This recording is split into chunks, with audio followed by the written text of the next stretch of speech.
Hello, today's video is gonna be a little bit different. I have made 3 different scenarios in Game Builder, and you all, yes you all, the watchers will basically have to figure out how I did it. It's gonna go from easiest to hardest, so you better be on the lookout and keep your minds sharp. The first scenario is what you are seeing right now. How is this person jumping so high? So we've moved over here and we're still jumping real high. Now let's go to the left a little bit.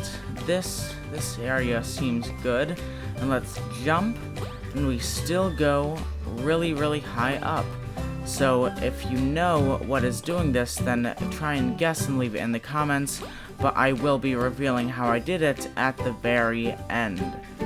So just take your final guesses, and now let's go on to the next situations. This is a yellow box, just a normal yellow box. It is movable, I can go on it, it's solid. So let's just go all around this. So this is a normal box, but the trick doesn't actually have anything to do with the box. So you see what I did just there? It seemed like I walked on thin air and then fell off of something, but there was no solid invisible block right next to this. So how did I do it? It is a mystery, and the world may never know until the end of the video, where I reveal all of the answers.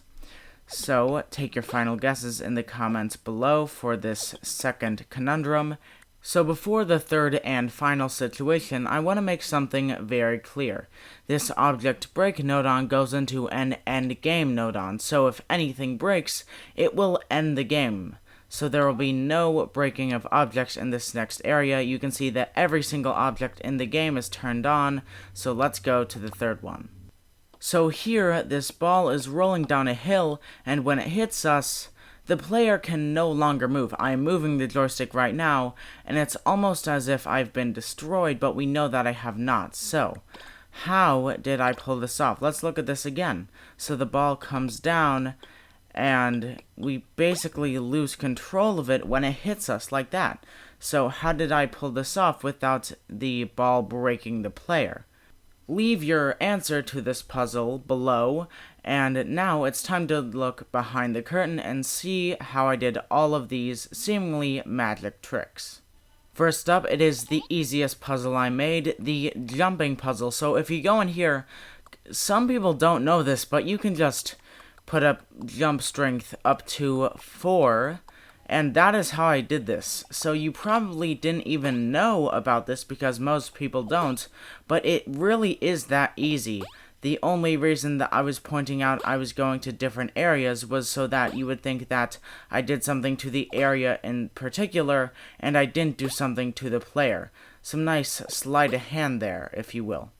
So, if you predicted this, then good job. But if you didn't, don't worry, we still have 3 more puzzles to find out the answer to. Second is the hovering walk trick, and the way I did this was reducing gravity when you press the A button, and I purposely made that a different button from the jump button.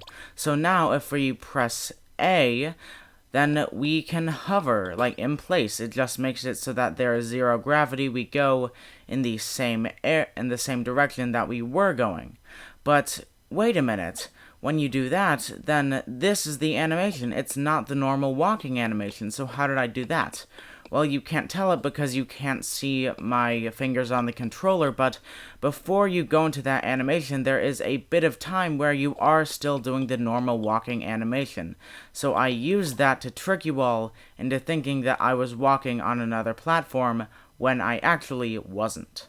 And this is the last puzzle. The way I got rid of the player without any destroying going on is that I teleported it, but I didn't have a teleport out nodon. So if you teleport something but there is not a teleport out, then it just doesn't exist anymore. And you may have gotten this from the animation that plays when something gets teleported, but you may have not. So we just attach this teleport object to the sphere, and now when you touch the sphere, then it would just teleport you directly to the void of distant space. So I hope you all enjoyed these fun little puzzles, and I hope you got at least one of them right.